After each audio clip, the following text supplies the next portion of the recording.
सुप्रभात। रूहानी तालीम आज की हमारी आध्यात्मिक चर्चा का विषय है।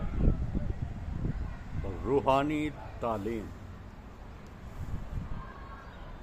सद्गुरुजन 3 कारणों से लोगों को रूहानी तालीम देते हैं। रूहानी तालीम के मायने आध्यात्मिक शिक्षा या उपदेश देते हैं। पहले ये कि ईश्वरीय प्रेरणा से या अपने सद्गुरु के आदेशानुसार या लोगों के पतित एवं गिरी हुई दशा पर करुणा की भावना से। ईश्वरीय प्रेरणा से या अपने सद्गुरु के आदेशानुसार या लोगों के पतित एवं गिरी हुई दशा पर करुणा की भावना से द्रवीभूत होकर लोगों को रूहानी तालीम देती हैं। अब करुणा और दया का तकाजा यह है कि अपने धर्मशास्त्र द्वारा निर्धारित कर्मकांड को धार्मिक उपदेश दें, परंतु जो संत लोगों को ईश्वर साक्षात्कार कराते हैं उनमें दया और शर्त नहीं है, बल्कि दया से भी बड़ी बात है। इस प्रकार के लोगों को उस एक परम ब्रह्म की ओर उन्मुख होने की रूहानी तालीम मिलती है। इसी उद्देश्य की पूर्ति के लिए वे पृथ्वी पर जन्म लेते हैं। शास्त्रों में संतों की जो व्याख्या की गई है और उनके चरित्र की जो विशेषताएं बतलाई गई हैं, वे सब किसी न किसी रूप में परम पूज्य बाबूजी साहब यानी श्यामधारी लाल जी साहब में खरी उतरती हैं।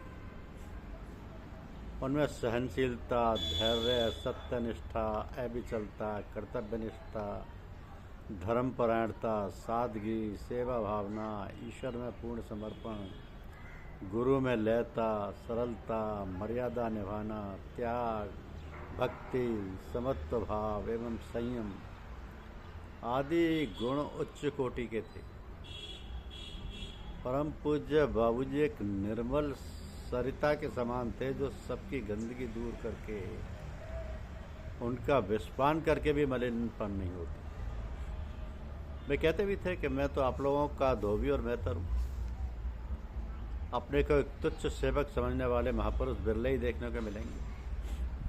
अहंकार तो आपको छू तक नहीं गया था। जिस दिन जिस क्षण किसी महापुरुष का जन्म हुआ हो, वो दिन वो क्षण हमारे लिए भगवत कृपा का महानतम क्षण है। यही कारण है कि हम महापुरुषों का जन्मदिन मनाते हैं प्रतिवर्ष, उनके जीवन काल में भी और उनके बाद में भी, क्योंकि इनके माध्यम से ईश्वर शक्ति का ही इस पृथ्वी पर अवतरण हुआ है। इसलिए ऐसे अवसरों पर हम सब पूरी तन्मयता से ईश्वर की याद रहते हुए अपने हृदय के कपाट खोलकर विशेष अमृत रसपान हेतु तैयार रहें। ऐसे पुण्य अवसरों पर ईश्वर की कृपा धार आती है और सबको उस दया कृपा से सराबोर कर उस परम आनंद से विभोर कर देती है, जिसके अनुभव का रसास्वादन हम सब असीम सुख व शांति के रूप में करते हैं। ऐसी एक दिव्य ज्योति का सत्यलोक से इस धराधाम पर यथार्थ रथ यात्रा के शुभ दिन आषाढ़ मास के द्वितीय शुक्ल पक्ष संवत 1947 तदनुसार 19 जुलाई सन 1890 ईस्वी को ग्राम कायमगंज, जिला फर्रुखाबाद, उत्तर प्रदेश में प्रादुर्भाव हुआ। दिव्य आत्मा दैवी संपदा से संपन्न माता पिता के गृहों में ही जन्म लेकर अपने जीवन की सारी कलाओं को प्रादुर्भूत करती हुई प्रारंभ से ही अपने प्रकाश की किरणों को लोकोपकारार्थ बिखेरती हुई सांसारिक जनों को दिव्य लोक का मार्ग प्रशस्त करती हुई व्यावहारिक जीवन का भी यथेष्ट मार्गदर्शन कराती है। ऐसे माता पिता भी धन्य होते हैं और संपूर्ण परिवारजन भी कृतकृत्य हो जाते हैं। इस प्रकार परमपिता परमात्मा की महान अनुकंपा से लोक कल्याण हेतु एक दिव्य आत्मा ने परम पूज्य श्री शिवशंकर लाल जी एवं श्रीमती चमेली देवी जी के गृह में जन्म लिया। तो माता पिता ने इनका नाम श्याम बिहारी रखा। आपकी माता जी विशेष रूप से धर्मपरायण थी, हमेशा राम राम लिखती रहती और उसकी गोली बनाकर आटे में मिलाकर मछलियों को खिला देती। तो जन्म के समय से ही बालक होनहार रहा। माथे पर लाल टीका था जो बाल्यावस्था तक साफ दिखता था। अपनी माता से आपको विशेष प्रेम था और माता अपने लावण्य पुत्र की बाल लीलाओं पर रीझती रहती। आप एक खुले वातावरण में पलते रहे। आपके पूर्वज श्री राम प्रसाद जी 1857 के गदर के समय में वाराणसी से फतेहगढ़ में आकर रहे।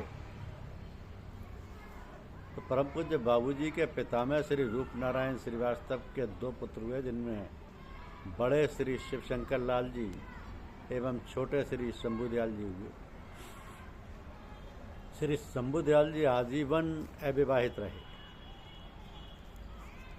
श्री शिवशंकर लाल जी डिस्ट्रिक्ट बोर्ड में हेड क्लर्क थे। तो जमीन जायदाद भी काफ़ी थी। अकमेलपुर में मकान बनवा लिया था। श्री शिवशंकर लाल जी का महामान्य धर्मपत्नी श्रीमती चमेली देवी के पवित्र कुक्षी से 4 सुपुत्रों एवं 2 पुत्रियों ने जन्म लिया, जिनमें ज्येष्ठ पुत्र प्रातः स्मरणीय परम पूज्य बाबूजी का जन्म हुआ। तो परम पूज्य बाबूजी के छोटे भाई क्रम से श्री बिज बिहारी लाल जी, नन्हे बाबू श्री अवध बिहारी लाल जी एवं सबसे छोटे श्री बांके बिहारी लाल जी हुए। आपकी बहन थी, बड़ी साध्वी एवं भक्ता थी, उनका नाम श्रीमती रामदुलारी था। दूसरी छोटी बहन का नाम श्री ब्रज कुमारी था। उन्हें भी ईश्वर में अगाध श्रद्धा व विश्वास था। तो परम पूज्य बाबूजी को अपने भाइयों एवं बहनों के प्रति बड़ा प्रेम था। सभी भाइयों एवं बहनों पर ईश्वर की कृपा थी और सभी सत्संग परिवार के एक अद्वितीय उपमा के रूप में विकसित हुए। सभी सत्संग परिवार था। तो परिवार सदैव से ही सत्संगी रहा और सदैव सबका कल्याण करता रहा। आज भी बाबूजी सबका कल्याण कर रहे हैं। धन्यवाद। यूट्यूब चैनल को लाइक और सब्सक्राइब अवश्य करें। शुक्रिया।